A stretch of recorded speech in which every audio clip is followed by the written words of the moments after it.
Ve la raíz de tus problemas y encuentra una posible solución.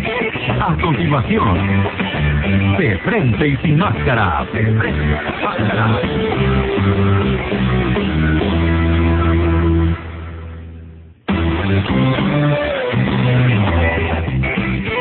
Tenga usted muy buenas noches. Soy Carmen González y estoy comenzando con este consultorio radial que se llama De Frente y Sin Máscaras. Este consultorio, nuestros pacientes son ustedes, los que escuchan y los que quieren llamarnos.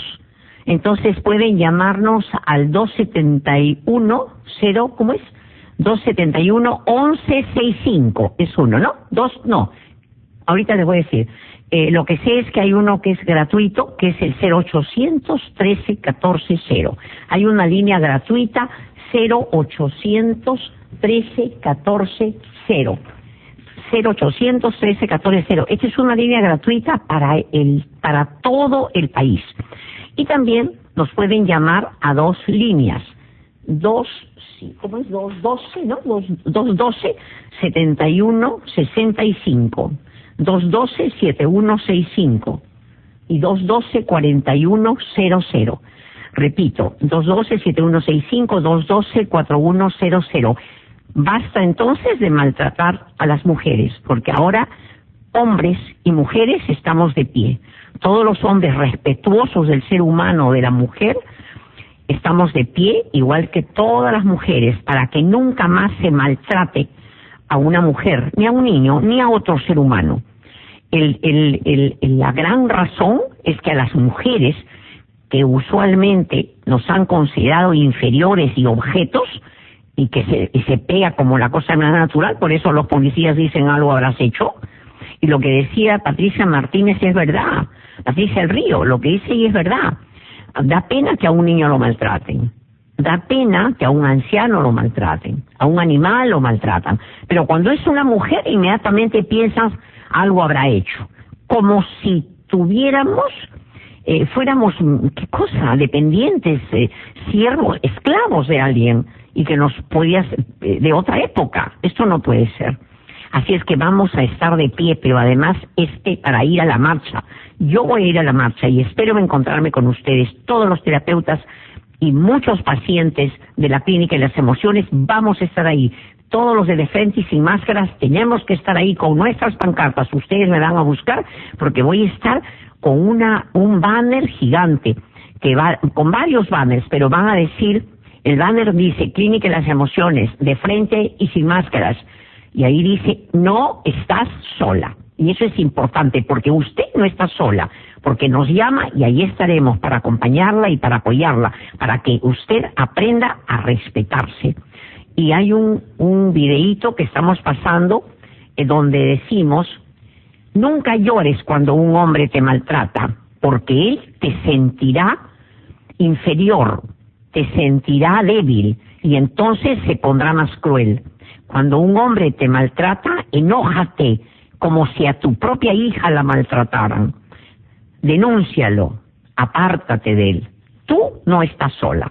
Pero además les voy a dar una buena novedad. Desde el 1 de septiembre, escuchen, 1 de septiembre vamos a dar talleres todos los sábados a las 4:30 de la tarde hasta las 6, pero el 1 de septiembre, para que, en orden de llegada simplemente, y va a costar 10 soles, pero vamos a hacer terapia grupal a todas las mujeres que hayan alguna vez sido maltratadas o preventivamente para que nadie las maltrate.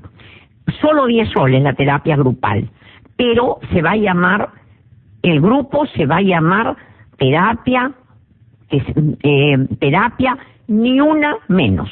Así es que ya lo saben. Ese es nuestro aporte de RPP, de nuestro programa De Frente y Sin Máscaras y de la clínica. Muy bien.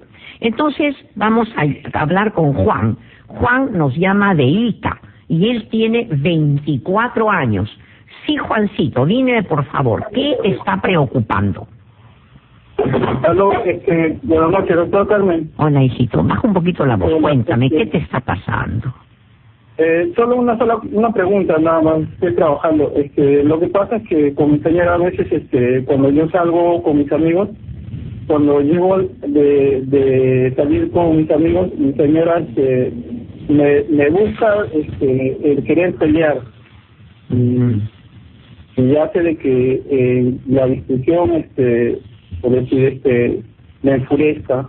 Es como... Ella es la que gusta, porque yo trato de decirle que me llegué tarde por... Pero tú le avisas.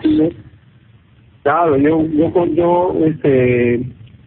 previa consulta, ¿no? Para no tener inconvenientes con ella. ¿Y cada cuánto tiempo? Cada quincena o a veces al mes. Probablemente ella, a un nivel consciente, te dice anda, pero a nivel inconsciente debe tener muchas inseguridades, y esas inseguridades hace que tenga temor, que te vayas con otra persona, quizás que regreses tomado, quizás su padre ha sido alcohólico, quizás sus padres son separados, entonces tiene temor, detrás hay una inseguridad, pero eso se habla. Dile, mira, yo converso contigo y he notado que tú te quedas con cólera, a pesar que dices que bueno, y entonces cuando regreso, esa cólera hace que busques un pretexto. Y yo quiero decirte que yo te quiero, entonces no tengas esa inseguridad ni me voy a volver un borracho.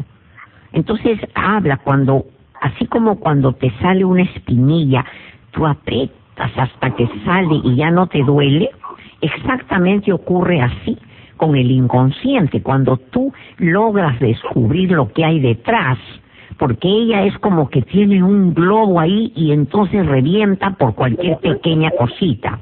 Entonces habla con ella, porque tenemos que entender que la rabia es dolor no calmado. La rabia es dolor.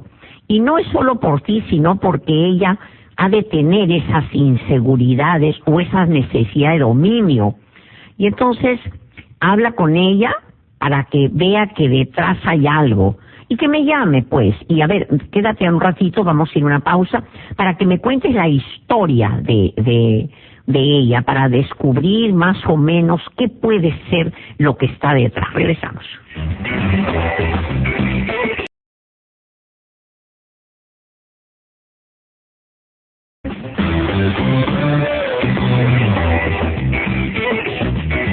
Pues estamos regresando con nuestro programa de Frente y Sin Máscaras y seguimos conversando con Juan. Juan, ¿estás allí?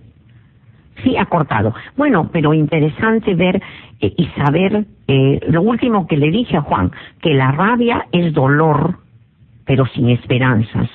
Recuerden que el niño, cuando es pequeñito, llora, pero con pena. Pero cuando ya no le hacemos caso, dice, ¡guau! De cólera, y uno ya sabe que el hijo está con cólera. Exactamente, y se ponen rojos los bebés de cólera. Eso, llevado a la adultez, es lo que ocurre cuando una persona rabia, tiene cólera. Son penas, tristezas que no fueron comprendidas por la madre o con la persona que estaba cerca, y entonces se han instalado. Entonces la criatura, así como cuando está cochinito y quiero que lo limpien y no lo limpian y grita, o cuando tiene hambre y grita, igualito ocurre cuando los deseos de los adultos no se hacen realidad, pero claro, porque ellos son infantiles. Por eso es bueno hablar. Hay gente que cree que no se debe hablar de los problemas, ¿no? Por ejemplo, si mi padre a lo mejor, por ejemplo, en algún momento, por sus debilidades, sus traumas, tuvo un romance estando casado con mi mamá, con la hermana de mi mamá. Terrible, pero hay que hablarlo. Hay que decirle, sí, papá, nosotros sabemos, tú tuviste una debilidad, pero eso no se puede hacer, ¿no? Pero bueno, ¿por qué? Porque eso quiere decir que amo a mi papá, pero acepto y claro, me doy cuenta que es un error. Y si yo le digo a mis hijos, porque por ejemplo, hay gente que el papá ha enamorado a una tía y ha tenido un hijo y lo tienen escondido. Entonces ahí hay que hablar, porque eso hace daño. Hay que hablar con los hijos. Sí, tu papá cometió un desliz, una cosa prohibida, porque no se puede estar con un familiar y ha tenido un hijo, y bueno, es difícil que venga a la casa, hay una cierta distancia, pero ahí está.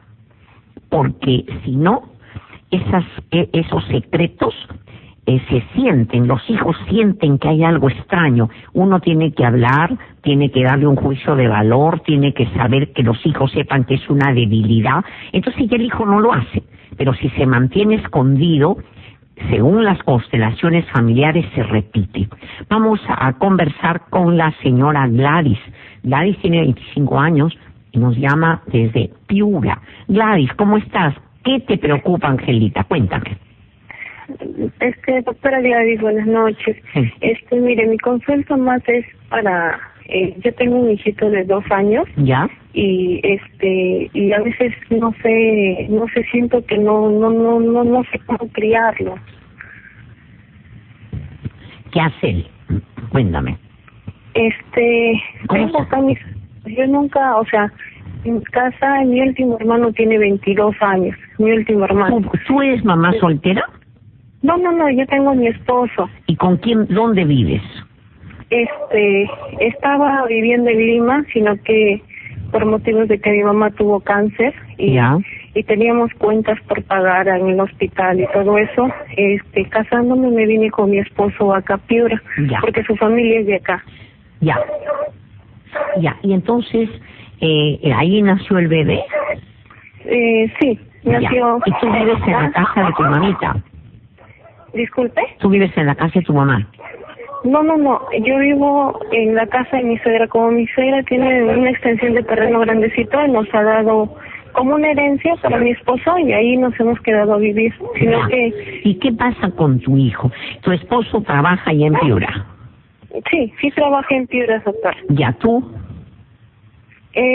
Yo estaba estudiando educación hace varios años atrás y lo dejé justamente porque me salió una propuesta de trabajo. ¿Y ahora qué vas a hacer?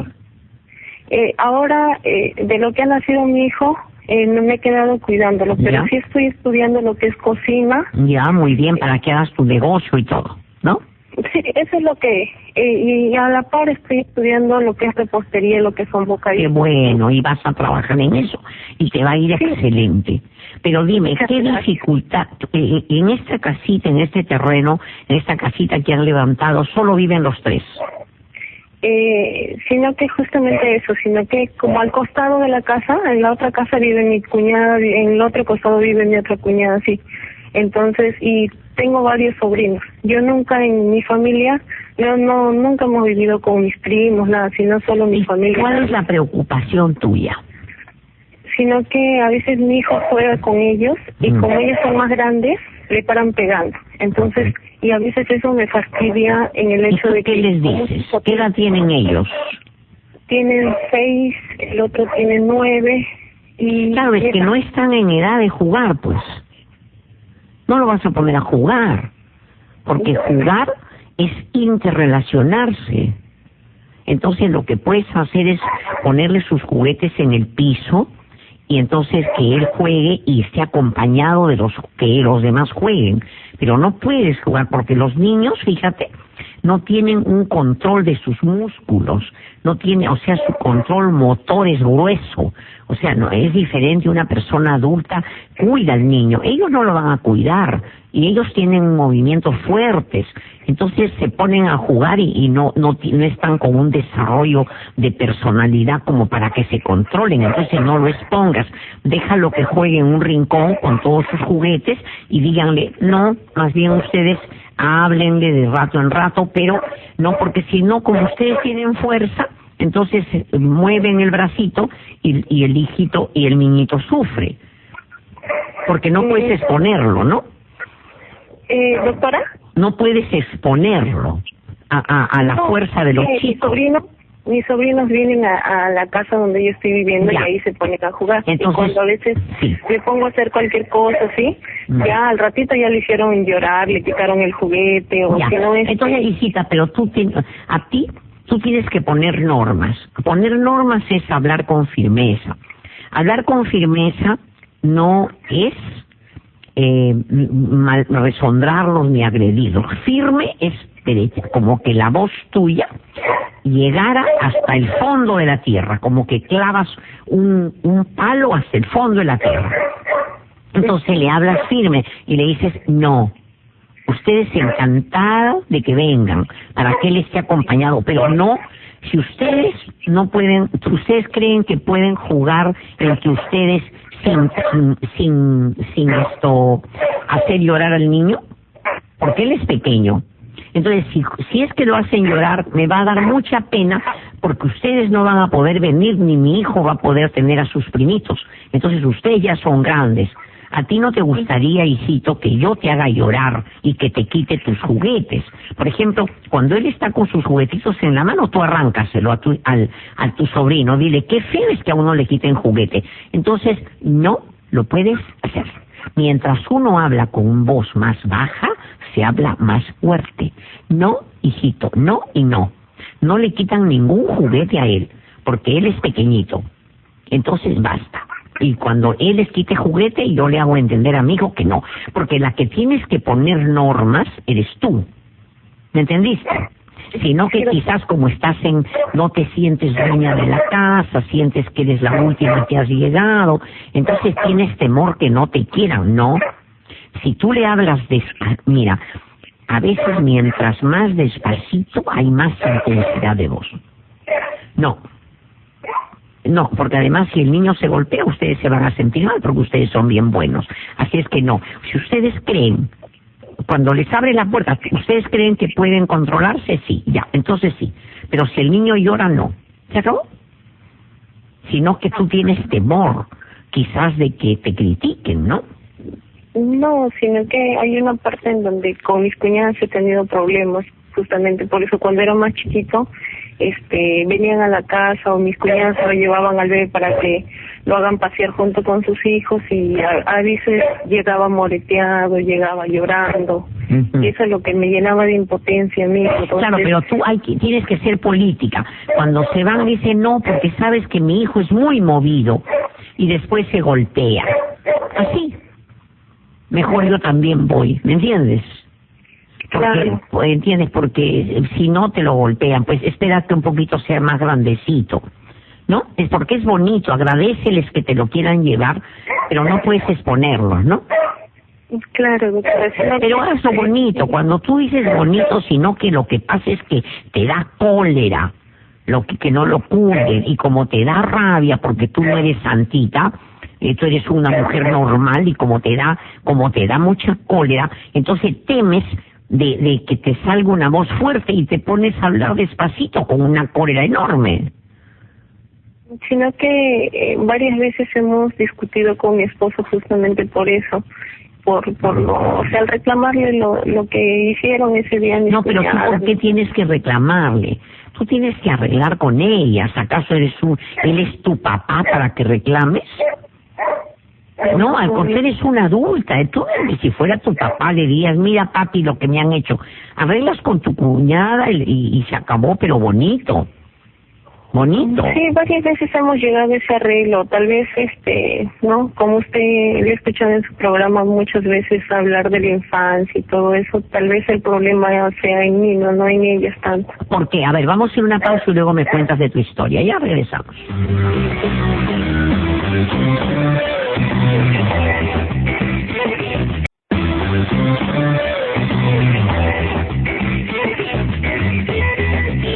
Estamos regresando con nuestro programa y estaba conversando con Gladys de 25 años. Gladys, ¿cómo fue tu infancia? Cuéntame, por favor, para poder saber cómo eres, ¿no? ¿Aló? ¿Colgó? Sí, colgó. Bueno, mientras retomamos la llamada, yo quería darle un abrazo enorme a mi amiga Susana Villarán. Qué terrible es lo que le ha pasado, que su hijita ha fallecido. Terrible, me parece.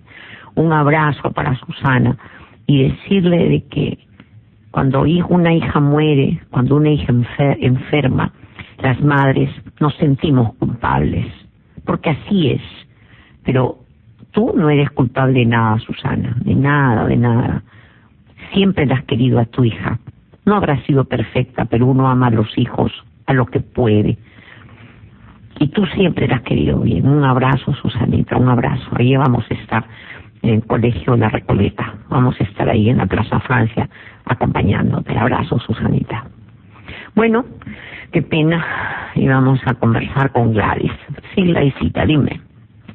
Doctora Carmen, mire, en mi familia siempre hemos vivido mi papá, mi mamá, mi hermana mayor, yo soy la segunda y 2 varones. Entonces, La única hijita, tú. no, mi hermana mayor. Ah, ya, una hermana mayor. Yo soy segunda y de ahí tengo 2 hermanos varones. Ya. ¿Y cómo era tu casa? ¿Cómo era tu mamá? ¿Cómo era tu papá? ¿Cómo siendo chiquita? ¿Cómo los veías? Porque uno siempre los ve con luna de aumento.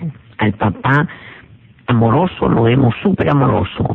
A la mamá gritona la vemos como monstruo, porque los niños ven con luna de aumento. Así es que, ¿cómo los veías? A ver, cuéntame. Mi mamá era de un carácter firme, o sea, cuando ella decía así, decía no, ella era no, o sea, ella no decía ni tibio ni caliente, parecía 2 cosas. Mi papá era igual porque mi papá fue militar. Ay, qué feo, ya, pero bueno, pero también ellos trabajaron, te educaron a ti. ¿Y tu hermana cómo es la mayor? A ver, cuéntame. Mi hermana mayor, después que mi papá falleció, ella ha sido como la mamá, porque mi mamá, como hubo un tiempo donde por lo del terrorismo nos vinimos a Lima, entonces mi papá estuvo como desaparecido por varios años. ¿Dónde estuviste tú? En la selva, en Pichanaki. Ya, y estuvo como desaparecido tu papá. Sí, no sabíamos nada como por 5 años. ¿Y por más qué? O menos. ¿Por qué? ¿Dónde estaba? La última vez que supimos de él fue que atacaron donde mi papá trabajaba en una comunidad nativa y mataron a toda la comunidad nativa. Pero tu papá no. No, gracias a Dios un día antes habían salido con el jefe nativo, salieron a otro lugar. ¿Y dónde había estado esos 5 años? En ese tiempo, bueno, no había celulares, la carretera estaba desmejorada, el ejército estaba por ahí, entonces, y como tenían una pequeña parcela por ahí en la selva, entonces mi papá sembraban café, dice mi mamá, ¿no? ¿Con quién? ¿Con quién sembraban? Ahí en ese entonces, ¿con tu mamá? Mi papá, todos vivíamos en selva en ese tiempo.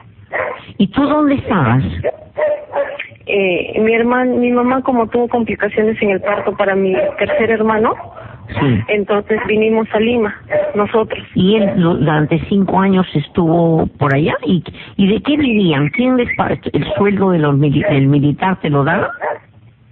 No, en ese tiempo me acuerdo así vagamente que mi mamá era la que trabajaba y mi hermana... Ay, pero tu papá estaría por ahí enamorado de alguien, hijita. Qué raro que en 5 años no puede llamar a su casa, no puede mandar a alguien diciendo estén tranquilas. Sí, llegó un hermano de mi mamá y mi tío es el que nos dijo que mi papá había fallecido víctima del terrorismo. Ah, falleció. Así vino un tío mío. Hermano de mi mamá vino. Porque desapareció. Porque desapareció. Pero ¿y dónde estaba 5 años? Nadie sabe. Se golpeó en la cabeza y estaba, se puso a trabajar, pero más adentro en Atalaya, algo. Pero bien sospechoso todo, ¿no? Me parece que sí, doctora. No, él se enamoraría de alguna por ahí, alguna señora de la selva, porque ¿quién va a creer eso, hija? Que se golpeó en la cabeza y después de 5 años se enamoraría, como esas cosas que pasan. Pero el hecho está que regresó, ¿no? Y esas cosas ocurren, ¿no? Claro, regresó y, o sea, hemos vivido desde ahí. Pero terrible, muy resentida habrá quedado tu mamá con él, ¿no? No, mi mamá nunca, al contrario, mi mamá nunca nos habló mal de mi papá. ¿Y ustedes? Está trabajando, me manda plata, está trabajando. Pero qué bueno, ella cubría eso, está bien, porque los hijos no tienen por qué participar del problema de los padres siendo chiquitos. Y bueno, pero ahora, ¿qué pasó luego? Regresó tu papá y ya se quedó en tu casa.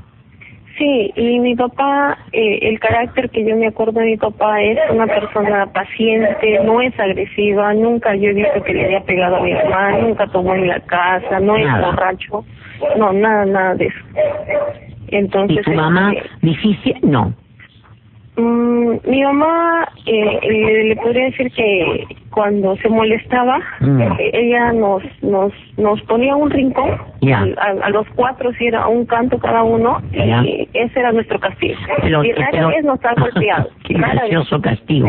Y tú, así se podría pues dar una pequeña sanción. Y dime, por favor, ¿y tú cómo eras de niña? Mi mamá me dice, ¿no? Lo que habíamos, a veces mi mamá recordaba sus anécdotas, cómo yo era de pequeña, y ella dice que yo era muy juguetona, muy alegre, muy juguetona, y en el colegio era demasiado traviesa. ¿Y tú cómo te recuerdas? Triste, alegre, pero el vínculo con tu papá a lo mejor ha estado un poquito resquebrajado, ¿no? Porque no ha sido la chochera del padre, ¿no? Justamente es eso, doctora. He ido he estado con un psicólogo, he estado en tratamiento, por lo que estando en la universidad tuve un accidente y perdí la memoria. O sea, más o menos yo me acuerdo desde los 14 años en adelante. Casi como tu papá. Casi como tu papá dijo que había perdido la memoria. ¿Y tú perdiste la memoria desde qué etapa? Desde los 12, 14 años, de ahí me acuerdo. ¿Desde la etapa que tu papá se fue? No, mi papá se fue cuando yo tenía 2 años, 3 años más. Okay. ¿Y qué pasó? ¿Cómo se produjo? ¿En un accidente? En la universidad estábamos bajando las escaleras y una amiga de casualidad me empujó y yo caí sobre el pavimento, casi del segundo nivel. ¿Y qué mal te hizo? ¿Qué mal te hiciste? O sea, algún músculo, hueso, ¿qué pasó? Como un pequeño derrame sería, ¿no? Sí, porque el doctor que me examinó y me estaba llevando el tratamiento me dijo que como una rajadura en el cráneo tuve la parte de atrás. Entonces, y el doctor mismo me dijo que deje de estudiar porque me salía sangre por la nariz. Ya. Entonces, pero ahora ya estás bien. Sí, gracias a Dios estoy bien, mucho mejor. Será 3, 4 años atrás me casé y estoy estudiando porque no quería dejar la carrera. Claro, pero tú te sientes un poco pasiva, un poco triste. En eso, o sea, cuando era joven, ¿no? Ahora eres joven, solo tienes 25 años, ¿qué te pasa? Despiértate, no estás vieja. Y ahora, primero, ¿te recuperaste la memoria? Hay algunos episodios que raramente me acuerdo, pero... Como por ejemplo, ¿cuáles? Los recuerdos más alegres, porque el psicólogo me decía, recuerda lo bonito que siempre te pasó, ¿no? Y recuerdo con mi papá, con mi mamá, que alguna vez hemos salido a pasear al parque. Pero qué raro que hayas tenido que una persona que tiene una amnesia recuerde solo lo bonito, es bien raro, ¿ah?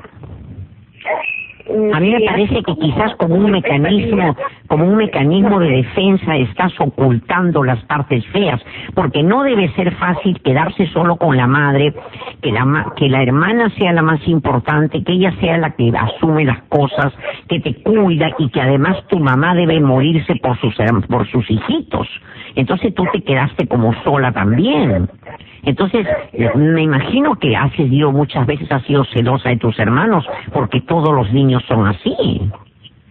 Pero tú no, me parece que te has quedado como aniñada y no sientes nada, o cómo es, a ver. Ahora, quizás, sí, dime.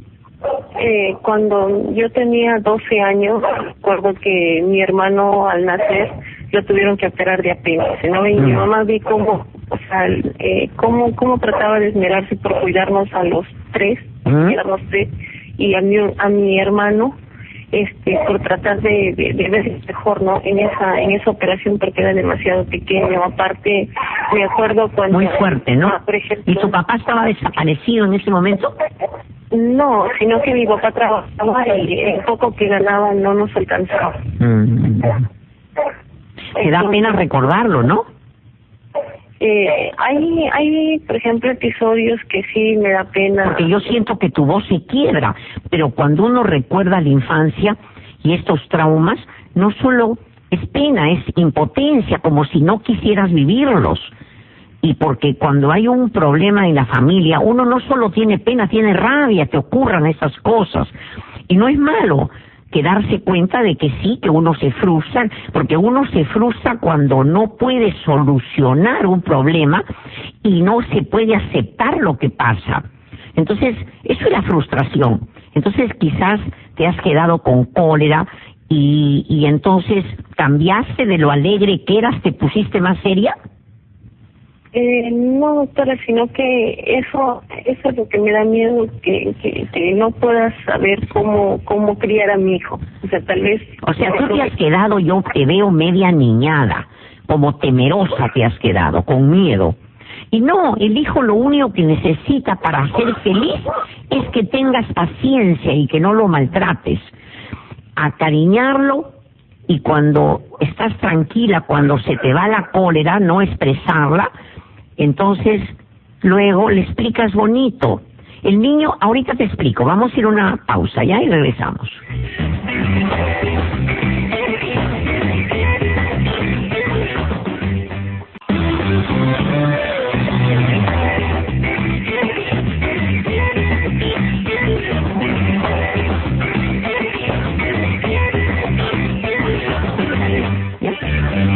Pero por lo de los... Aló, sí, ¿estás allí? ¿Sí? Sí, doctora. Bueno, lo que te quería decir es preguntarte algo, porque me parece que tú tienes bastante resistencia, como que no sabes lo que inconscientemente tienes. Yo no dudo que todo lo que tú me dices sea verdad, pero todo es muy bonito. No veo tus emociones. Entonces ten la bondad de contarme para tener una línea y poder verte. Y dime cómo era el problema que tuviste con tus... Exactamente, cuéntame. Lo de tus cuñadas, a ver. ¿Qué pasó con tu cuñada? A ver, igualito, cuéntame. A ver, una vez mis cuñadas, por ejemplo, me dicen... ¿Cuántas son? Son dos. Ya. Y las dos, un día estaba cocinando y uno de su hija de 6 años comenzó a llorar diciendo que mi hijo le había pegado con una piedra. ¿Ya? Entonces, y mi cuñada comenzó a decir que mi hijo era un malcriado, que yo me molesté y le digo, ¿cómo mi hijo va a ser malcriado si tus hijos, mi hijo es lo que aprende de los tuyos? Le digo, porque tus hijos son grandes y mi hijito es pequeño. Y además tu hija llora demasiado, grita y a mí me parece que tú eres una malcriada. De eso no. Claro, pero mira, ve, tu tono, probablemente en tu casa tú eras la menor, ¿no? Sí. Y entonces siempre has hecho, como tu hermana figuraba como la mamá, entonces tú siempre has hecho una forma de ser como una pajarita que no hace daño, benigna, pero tú eres una mujer como cualquiera que tienes odios y cóleras, y esos odios y cóleras te salieron con la señora, con la cuñada, ¿me entiendes? Porque ella te dice que el hijito es malcriado. Entonces a mí me pareció bien que tú le dijeras, bueno, pero él aprende, pues, ¿no es cierto? Pero ya que te vayas a decirle donde ella, no está mal, pero lo que te quiero decir es que tú no ves que ahí hay tu cólera, pero todo lo haces con una voz suave, porque seguramente de pequeña no te has sentido, no sentiste que en tu hogar te iban a tolerar si te ponías a gritar o malcriada. No, entonces no siento que expresas tu cólera. Eres demasiado buenita para que seas verdad. ¿En qué momento te molestas? ¿Y cómo te molestas? Cuando me molesto, ¿qué haces? Por ejemplo, cuando era pequeña mi mamá... No, ahora. Salgo afuera o simplemente le digo que mejor no me hablen en ese rato porque no vaya a decirles algo que de ahí les vaya a herir, porque como mi mamá falleció hace poco, entonces hubo palabras que tal vez siendo demasiado jovencita le dije a mi mamá y en esa parte me siento culpable. ¿Cómo qué, por ejemplo? ¿Qué le dijiste? Un día mi mamá me dijo que que ese accidente había sido el problema, ¿no? El que yo había perdido la memoria, que yo le dije que tal vez porque no me supo cuidar o no me supo educar desde pequeño. No, fue algo así, y de ahí a los 3 meses me llegué a enterar que mi mamá tenía cáncer. Bueno, pero hay una cosa, tú no produces cáncer y tú no eres tan poderosa como para enfermar o para matar, para comenzar. Porque cuando una persona se enferma es porque sus energías bajan, y tu mamá había sufrido bastante. Y tú no eres tan poderosa, hijita, ¿me entiendes? Ni curas cáncer ni produces cáncer, pero eres muy culposa. Entonces, ¿y cuánto tiempo que murió tu mamita? El 3 de septiembre va a ser 1 año recién. Claro, entonces quizás todavía estás con el duelo, ¿no? Porque a mí me da la impresión que estás con las pilas bajas, como muy tranquilita, y yo no creo que sea producto de un desarrollo emocional, sino que me da la impresión que reprimes mucho tu cólera, sino que no gritas porque no ha habido un espacio para gritar, quizás tenías temor en tu casa de gritar. ¿Me entendiste? ¿Cómo era tu mamá con tus hermanos, por ejemplo? Quizás tus hermanos, porque la mamá chochea con los hijos hombres, quizás tú has sentido que a ellos los querían más, y entonces tú te has acostumbrado a hablar con la voz de piojita para que te quieran, o porque simplemente no podías gritar porque a lo mejor tus hermanos eran los más poderosos. Entonces te has acostumbrado a comerte tu rabia. Por eso, cuando tienes cólera, ni siquiera tienes canales para sacar esa cólera, porque uno madura cuando sale la cólera, pero mejor dicho, tú la sientes, pero no la expresas. Acá no, acá tú te reprimes, ¿me entiendes? Y allí, y cuando también hay teorías que dicen que en cuanto uno reprime su odio, el doctor Graniel escribe sobre eso, Graniel, accidentes, está en el internet. Él señala de que cuando las personas se accidentan no es por gusto, es que tienen mucha cólera, y ese odio, en lugar de tirarlo contra padre o madre o contra quienes nos frustraron siendo pequeños, uno se lo tira contra uno. ¿Y cómo sale? No me cuido. Entonces a mí me da la impresión que eres temerosa y entonces atacas por lo bajito. Atacas con tu palabra, pero como si nada dijeras. Entonces, por eso le dices a esta chica, cuando te dice que tu hijo está mal, o que se ha portado mal, o etcétera, entonces tú no solo le dices la realidad de que a él pues también le enseña a los niños, sino que inmediatamente tiras tu chiquita y le dices que su hija sí ya está, cuando el problema no era la hija. Entonces, a mí me da la impresión que reprimes tu cólera, eres muy racional, y como todos tenemos odios, esos odios salen, pero como palabritas aparentemente tranquilas. Porque, ¿qué fue lo que te dijo tu cuñada cuando le dijiste eso? Contigo no se puede hablar. Claro, a mí me da la impresión que eres agresiva, pero racional. O sea, como que tus emociones de dolor, de cólera, de tristeza han quedado congeladas, entonces solo te ha quedado la palabra. Entonces hablas, pero con tu palabra puedes ofender. Y quizás hay miedo de sacar tu cólera. Y el problema es que uno tiene derecho a sacar la cólera, pero dosificada. Una cólera controlada, pero expresar que me tengo cólera. Ahora dime, ¿con tu hijo qué problemas tienes? ¿Te da cólera tu hijo? ¿Eres paciente? ¿No eres paciente? ¿Cómo eres? Por ejemplo, es inquieto, como todo niño, ¿no? ¿Qué te molesta a ti de él? Por ejemplo, que mi suegra se quiera meter cuando trato de decirle, por ejemplo, hoy día en la mañana quería que le compre unos lentes de juguete que por acá hay. Ya. Entonces, y yo le dije que no le iba a comprar porque no tenía. Y ¿de verdad no tenías? Costarán 2 soles, 1 sol, ¿no tenías? Sino que ya anteriormente le había comprado 2. Ya, o tu mamá era así, porque la segunda hija mujer es muy parecida a la madre. Y me da la impresión de, hasta ahora no me has dicho, me da la impresión que con tu mamá se ha tenido luna de miel, y eso no se da. ¿Tu mamá qué carácter tenía? ¿Gritaba? ¿Asustada? Porque me da la impresión que la has idealizado. Como tu papá no ha estado cercano a ti, tú has estado más cerca que tu mamá, la has idealizado, o te has comportado como una niña con ella y la has idealizado, porque ¿cómo es la mamá? Porque la mamá gritamos, somos antipáticas, los hijos están resentidos hasta que maduran. No hay mamá perfecta. ¿Cómo has sentido a tu mamá y cómo te has portado tú? Mi mamá desde un principio siempre decía que, ¿cómo se llama? Que mi hermana era la segunda mamá en la casa.